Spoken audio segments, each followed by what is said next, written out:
thank all of you for being here and coming out on such a lousy day with weather, eh? But I'm glad you're here so you could hear our family's tragic story, Sean's tragic life story. Sir Winston Churchill said, "Courage is what it takes to stand up and speak. Courage is also what it takes to sit down and listen." So I thank all of you for coming to listen. This is Sean Michael Sowards. My name is Elizabeth Hurd, and I'm Sean's paternal grandmother. Sean was senselessly tortured his entire life and murdered at just 2 years, 8 months, and 19 days old. His little voice, ignored while he was alive, is just one of thousands of children who were never heard and now forever silenced. I have found that silence deafening. And although I'm a characteristically quiet person who is not at all comfortable being up in front of people, let alone speaking, I promised this precious little light in my life that his voice would be heard through me. And I am now Sean's voice. I hope you'll forgive me for reading from my papers, but I do have a lot of things I want to say and I don't want to forget them, and I don't want to throw my husband off track with the pictures. Since becoming an advocate for the rights of children in my grandson's name, I'm frequently asked to tell Sean's story. And though I sadly had limited knowledge of his short and pain-filled life, I will tell you what I knew, the horrific truth I became aware of, and what I know now. I was there the night of September 23rd, 2004, when we were blessed to welcome Sean as he was born at Crittenden Hospital in Rochester, Michigan. Just as I had been there for my granddaughter's birth just a year earlier.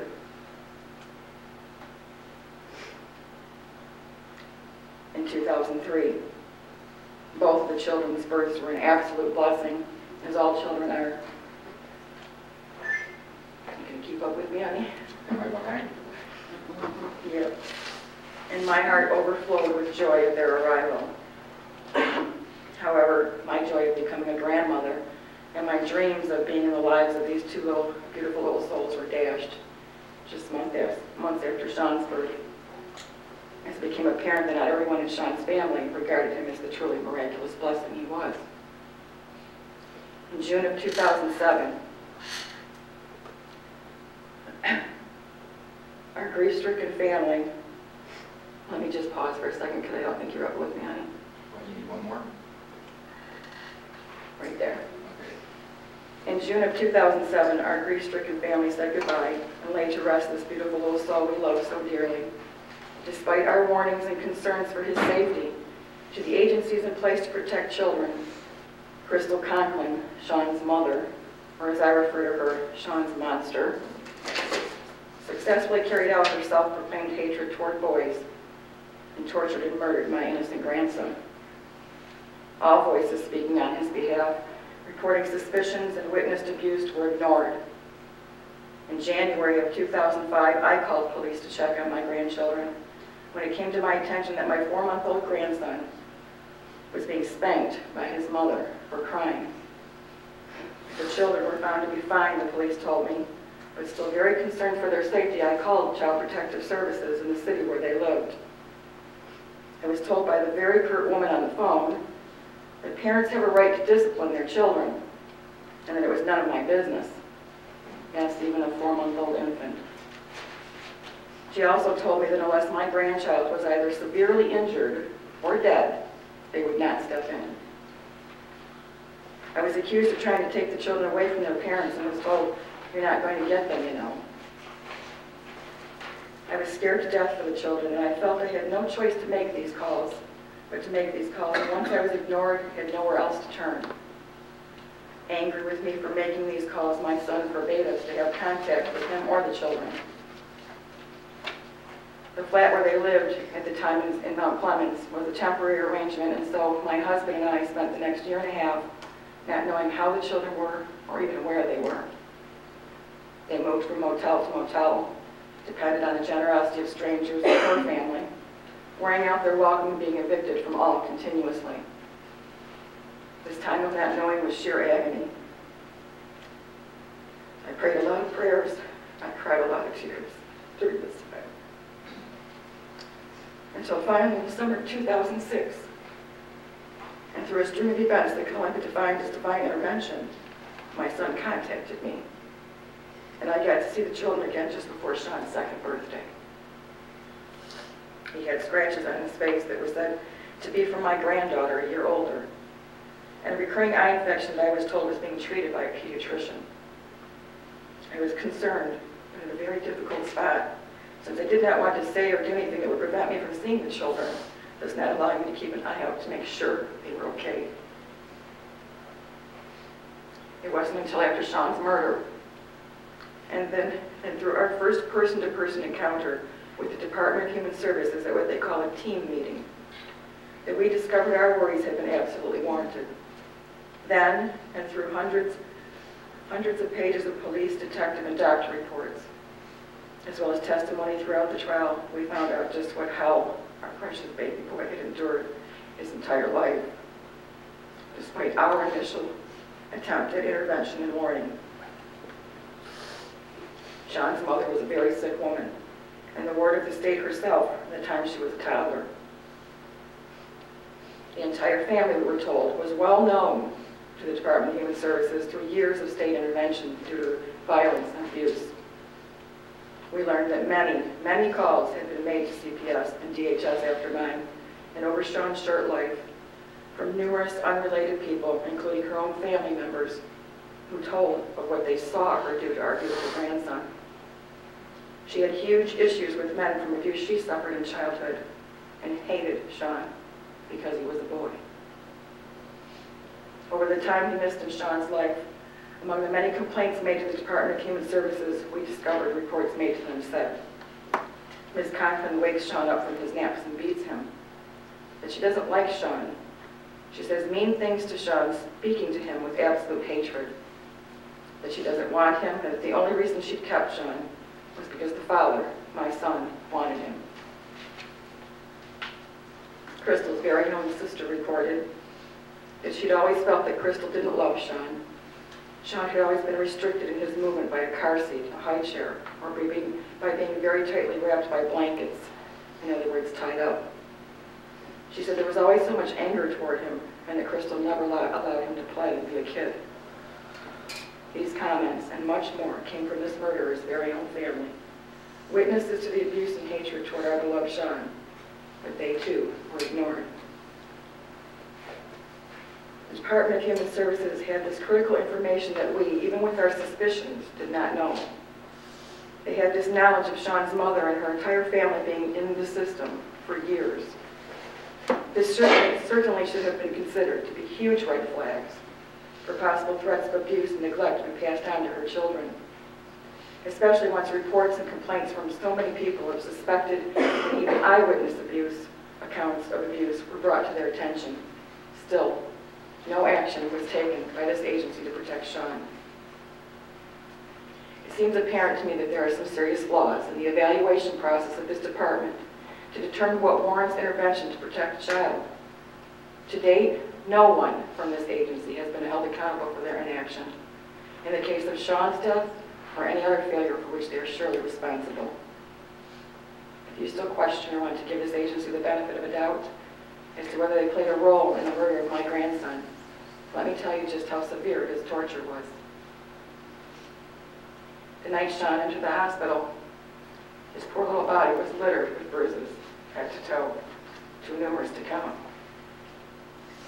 He had bite marks, cigarette burns, black and blue knuckles, a broken index finger, and both of his big toenails were missing, ripped off.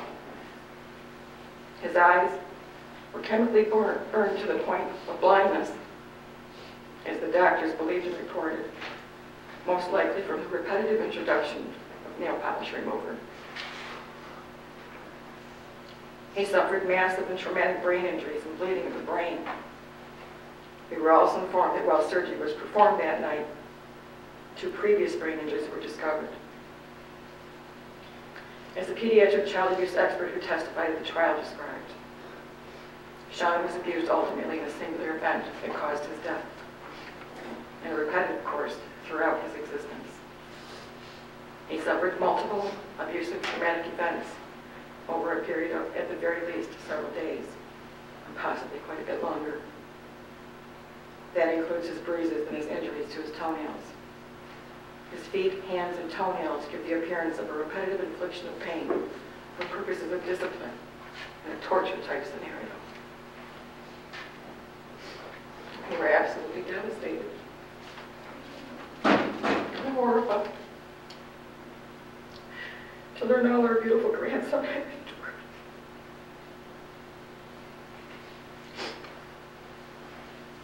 I can't even begin to tell you how many shattered pieces of my heart will never recover from this knowledge. As is quoted on Sean's memorial site, I can only imagine what life would be like when your nightmares are better than your reality.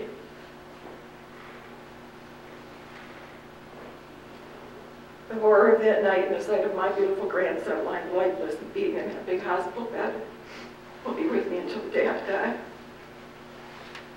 His mother hated him. She despised his very existence, and she viciously murdered him.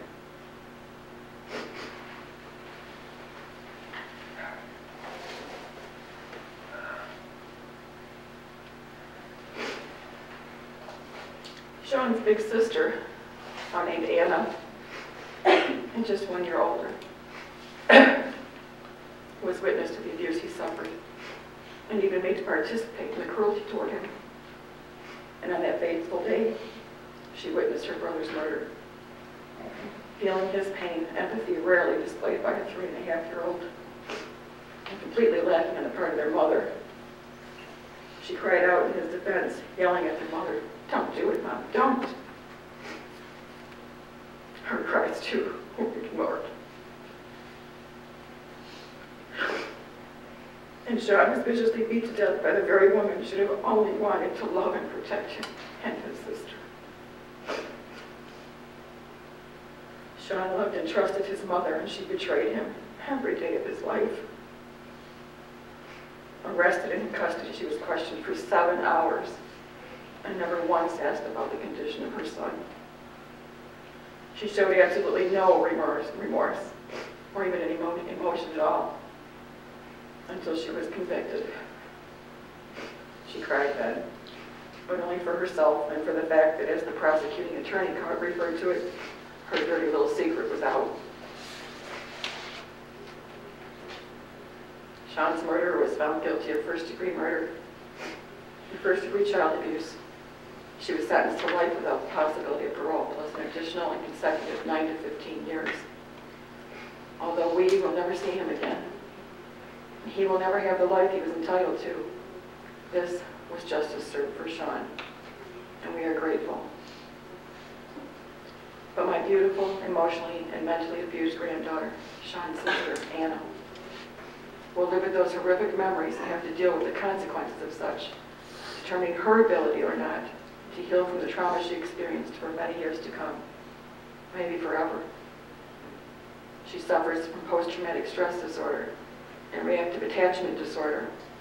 She has nightmares and flashbacks and spends literally hours upon hours crying, screaming, and apologizing to her brother in heaven for hurting him, begging everyone, "Please tell my Shawnee I'm sorry."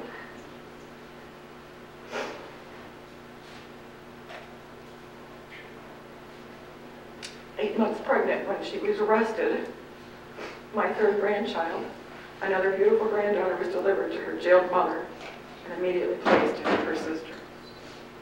I am grateful and happy to say that both of my granddaughters have been adopted by the wonderful and very loving Christian family who fostered them through the year we fought for justice. And the girls now have every opportunity for healing and a very blessed life. My husband and I have seen them as this amazing family welcomed us into theirs. After about 2 years, though, and due to the emotional distress Anna suffers, it became very difficult for my granddaughter to see us. There was a constant reminder to her of how very much she missed her parents. We felt there was just too much anguish with all she already has to deal with, and so we bowed out of the girls' lives, at least for now. until they can establish a more secure bond with their new family. We do not want to be cause of any more hurt or pain for these precious children, even if it's not specifically or personally because of us. I can't even tell you how much I miss my grandchildren, all of them.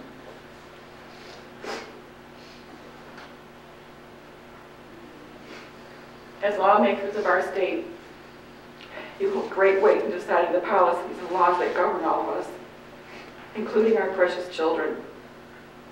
I know that all of you take this responsibility very seriously, and I personally appreciate the time, attention, and dedication of everyone in Lansing, as you work so very hard to ensure and preserve the quality of life to all Michigan residents.